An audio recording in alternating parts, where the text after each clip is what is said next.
Hello YouTube, this is Morgan Airspeed Prime here at my next Teenage Mutant Ninja Turtles the 2012 version episode review. This one's going to be for Season 3, Episode 15, The Noxious Avenger. And the first thing to say is obviously that it's my first review in a while, because the show has not been airing episodes the past month for some unknown reason. Again, another break that to me made no sense. Another month-long break in this season that just feels endless. It's really, really frustrating watching this show. Just the fact that there's just no pace to the show itself, the actual episodes, and then there at the same time there's also no pace to the kind of actual airing of the episodes. It's so stop-start in terms of character stuff in the show and in terms of just episodes actually airing. It makes this show just a real chore to watch, in that you're waiting so long for anything to happen, and then to come back after a month away with this episode, it was just like, what was the break for? But either way, the episode itself wasn't too bad. To me, it was just a kind of very, very average episode.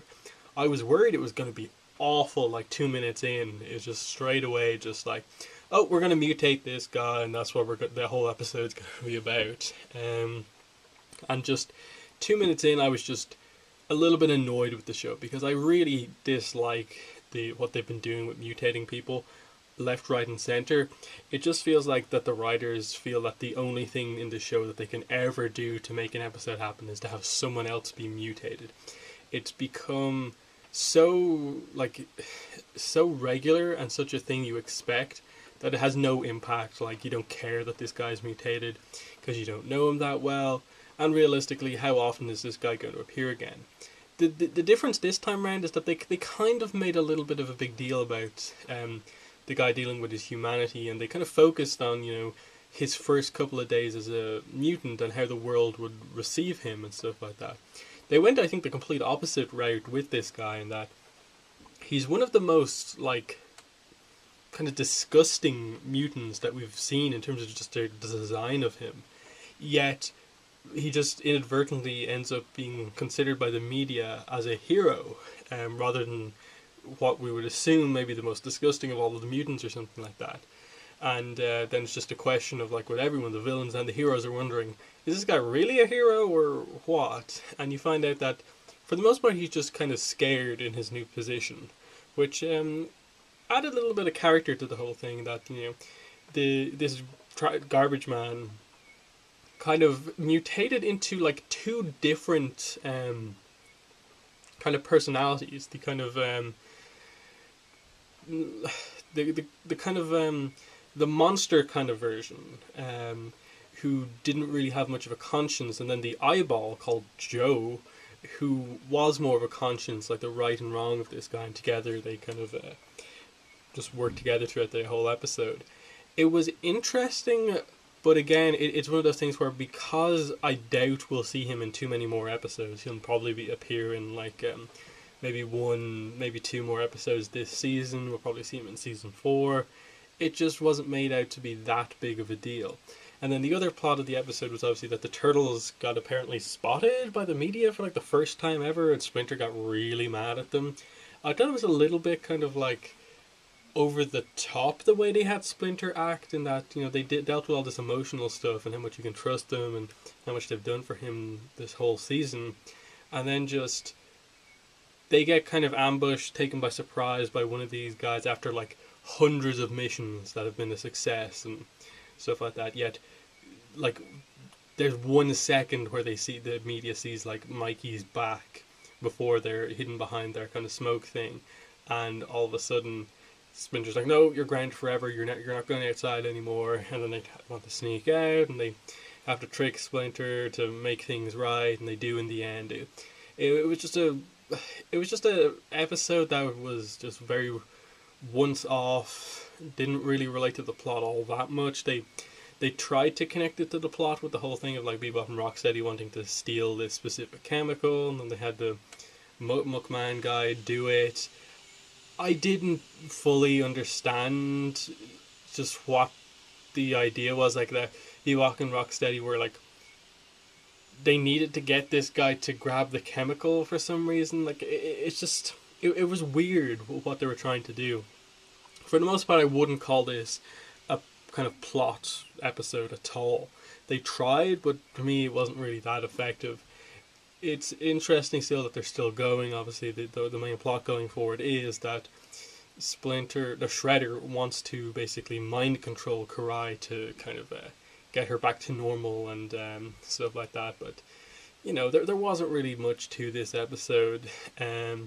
Yes, there were some fights. The Muckman's powers were reasonably interesting, but it was extremely just like, oh, this is an episode. It's not really addressing anything that I consider to be interesting, unique about the series. It's just, oh, you've mutated another guy, he has some unique powers, they try and do a little bit of this thing here and there with him, but it just didn't really characterize anything, and just wasn't a very notable episode. It's just extremely middle of the road. Not as bad as some of the episodes earlier on this season, but not as good as some of them, and definitely there's been better episodes. For me, it's just one of those cases of just like, the sooner they address the main plot, the sooner that the show attempts to have some sort of character arcs for the characters, the better. It's just very aimless right now. It seems just with, you know, you've set up this important plot and then you've immediately gone back to these kind of filler type episodes that, oh, the Turtles, they're kind of doing something to address the main plot, but they're not really.